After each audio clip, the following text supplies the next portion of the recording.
तो दोस्तों, इससे पिछली वीडियो में हमने स्टेट्स ऑफ मैटर के बारे में पढ़ा था, यानी स्टेट्स ऑफ मैटर के फिजिकल एस्पेक्ट्स और उनकी प्रॉपर्टीज़ के बारे में, उनकी काइनेटिक एनर्जी के बारे में, इफेक्ट ऑफ टेम्परेचर और इंटरमोलिकुलर फोर्सेस, इंटरमोलिकुलर स्पेस के बारे में।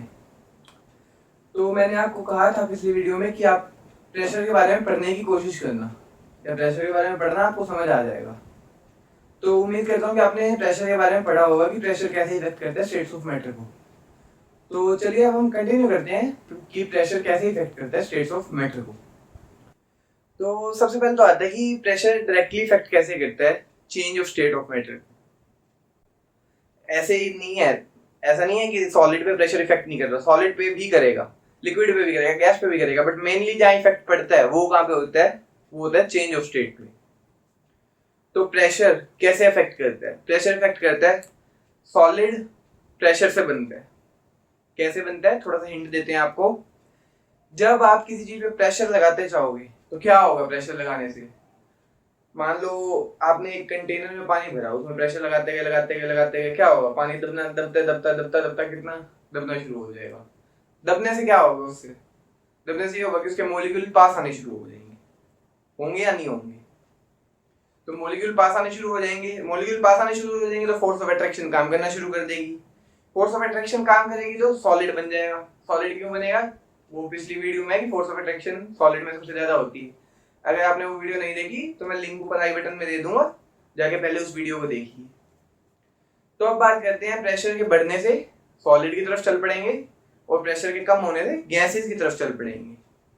तो ये था सिंपली लॉजिक, यही है इस पूरे कंसेप्ट के पीछे कि प्रेशर कैसे इफेक्ट करता है। बस इतना सा कंसेप्ट था आपका। तो अब बात करते हैं कि प्रेशर का डायरेक्टली उस पे गैस और लिक्विड के चेंज में क्या फर्क पड़ता है। ऑब्वियस है, आप खुद भी गैस कर सकते हैं कि लिक्विड पे अगर हम प्रेशर बढ़ाएंगे तो वो सॉलिड की तरफ चला जाएगा और प्रेशर कम करेंगे तो गैस की तरफ चला जाएगा। तो अब हम ये देखते हैं डायग्राम टाइप।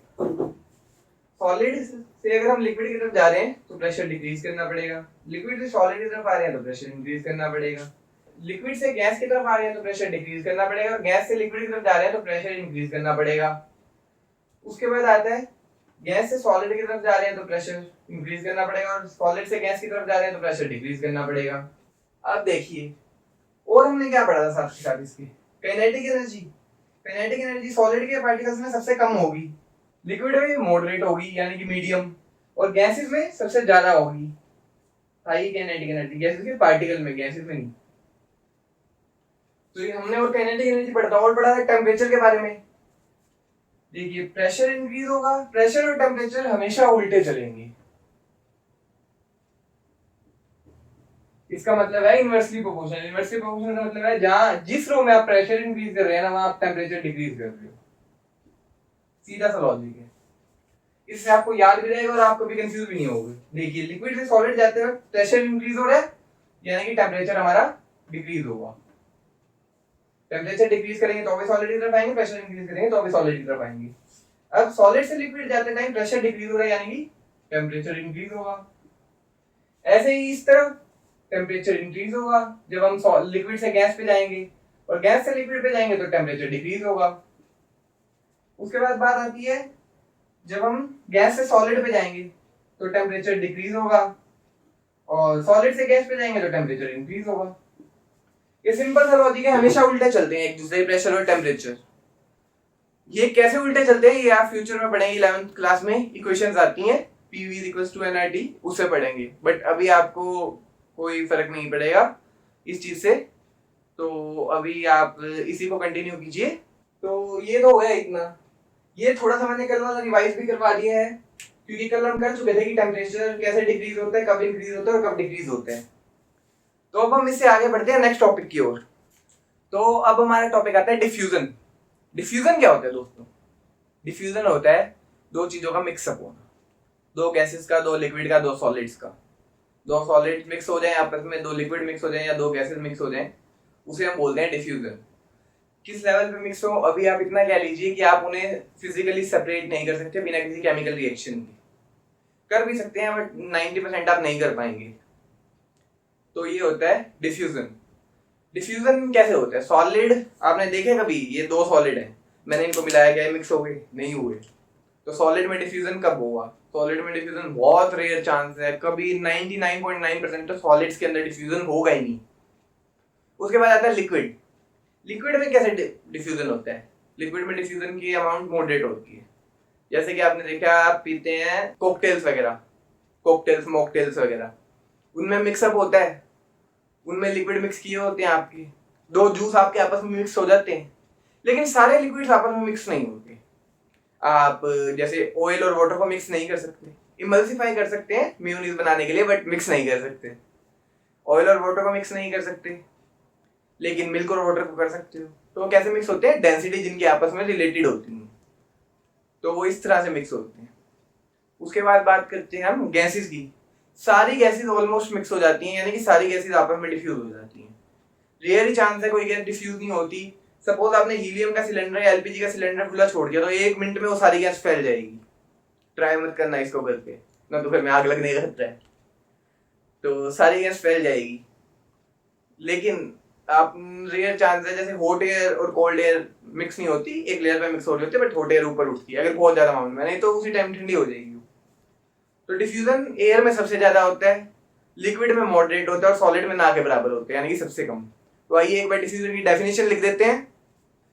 तो दोस्तों ये आती है डिफ्यूजन की definition, the process of mixing of particles of two different compounds और मटेरियल्स, जिसमें दो डिफरेंट कंपाउंड या मटेरियल के पार्टिकल्स आपस में मिक्स हो जाते हैं। दो डिफरेंट स्टेट्स के भी हो सकते हैं, डिफरेंट, जैसे कि डिफ्यूजन आपका दो डिफरेंट स्टेट्स में भी हो सकता है। जैसे आप पानी में ग्लूकोज घोलते हैं, सॉलिड ग्लूकोज सॉलिड फॉर्म में होता है और पानी आपका लिक्विड फॉर्म में होता है, जो ग्लूकोन डी ग्लूकोन सी आता है। लेकिन अभी आपको सेम स्टेट का ही डिफ्यूजन पढ़ना है। तो ये था डिफ्यूजन के बारे में। अब हम अगले टॉपिक पे चलते हैं। तो दोस्तों अब हमारा अगला टॉपिक आता है मेल्टिंग पॉइंट और बॉइलिंग पॉइंट। मेल्टिंग पॉइंट और बॉइलिंग पॉइंट क्या होता है? मेल्टिंग पॉइंट होता है जब आप सॉलिड से लिक्विड की तरफ ट्रांसफॉर्म होते हैं, तो जिस पॉइंट पे सॉलिड लिक्विड में कन्वर्ट होना शुरू हो जाता है उसे हम कहते हैं मेल्टिंग पॉइंट। जिस टेम्परेचर पे सॉलिड लिक्विड की तरफ कन्वर्ट होना शुरू हो जाता है उसे हम कहते हैं मेल्टिंग पॉइंट। यानी कि जैसे कि हम बात करें तो आइस का मेल्टिंग पॉइंट जो होता है वो होता है 0 डिग्री सेल्सियस। 0 डिग्री सेल्सियस पे आइस मेल्ट होनी शुरू हो जाती है। और बॉइलिंग पॉइंट आता है जिस टेम्परेचर पे कोई सब्सटेंस बॉयल होना शुरू हो जाता है, वो होता है बॉइलिंग पॉइंट। बॉयल होने का मतलब क्या है? जब वेपर बनने शुरू हो जाते हैं।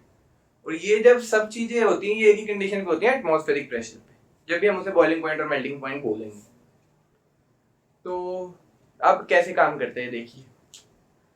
सपोज आपने एक आइस क्यूब लिया, उसे हीट करना शुरू किया, ढक के हीट करना शुरू किया ताकि सब्लिमेशन ना हो, डायरेक्टली वो गैस में कन्वर्ट ना हो, बट मेल्ट हो, या नॉर्मली टेम्परेचर पे छोड़ दिया। तो वो 0 डिग्री पे आने के बाद आइस मेल्ट होनी शुरू हो जाती है। देखते हो पानी बनना शुरू हो जाता है, धीरे धीरे पानी बनता चला जाता है। अब सारी आइस एक साथ क्यों नहीं मेल्ट होती 0 डिग्री पे आते ही? इसका आंसर आपको फ्यूचर में मिलेगा, बट अगर आपको अभी चाहिए तो आप मेरे को अलग से मैसेज कर सकते हो। लेकिन वैसे ही इसका आंसर आता है 11th या 12th क्लास में। तो उसके बाद डिस्कस करते हैं हम कि 0 डिग्री पे आने के बाद आपकी आइस मेल्ट होनी शुरू हो जाती है। एटीएम पे, एटीएम होता है एटमॉस्फेरिक प्रेशर, 1 एटीएम। जो हमारा एटमॉस्फेयर प्रेशर डाल रहा है इस टाइम, ही प्रेशर है हमारे एटमॉस्फेयर का हमारे ऊपर, लेकिन हमें महसूस नहीं होता क्योंकि हम उसके यूज्ड टू हो चुके हैं।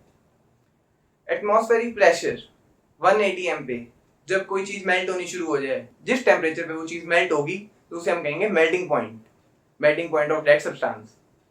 और बॉइलिंग पॉइंट की बात आती है जब कोई सब्सटेंस हीट देने के बाद या किसी पर्टिकुलर टेम्परेचर पे बॉयल होना शुरू हो जाए एटमॉस्फेरिक प्रेशर में, हाई प्रेशर या लो प्रेशर में नहीं, एटमॉस्फेरिक प्रेशर में, तो उसे हम कहेंगे boiling point of that substance.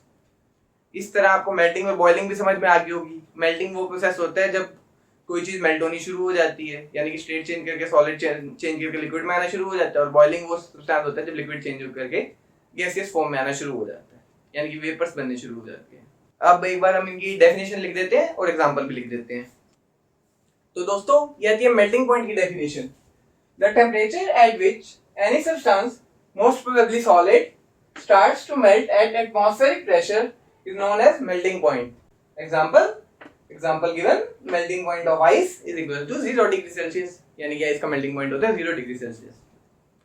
अब बात करते हैं फ्रीजिंग पॉइंट की। आपको बॉइलिंग पॉइंट की डेफिनेशन भी बताऊंगा, बट पहले थोड़ा सा फ्रीजिंग पॉइंट का हिंट दे देता हूँ क्योंकि वो मेल्टिंग पॉइंट से मिलता जुलता है। फ्रीजिंग पॉइंट होता है जब कोई लिक्विड सॉलिड में कन्वर्ट होना शुरू हो जाता है, वो भी 180 पे। इसकी डेफिनेशन मैं लिखवा नहीं रहा, ये आप खुद से लिख सकते हो। इसका एग्जांपल भी आप यही दे सकते हो, freezing point of water is 0 degree Celsius. Water 0 degree Celsius में फ्रीज होना शुरू हो जाते हैं, यानी कि आइस में कन्वर्ट होना शुरू हो जाते हैं। तो अब बात करते हैं बॉइलिंग पॉइंट की। The temperature at which any substance starts to boil at atmospheric pressure is called boiling point of that substance, यानी कि boiling point of water is 100 degree Celsius. 100 degree पे वाटर बॉयल होना शुरू हो जाता है, 100 degree Celsius पे।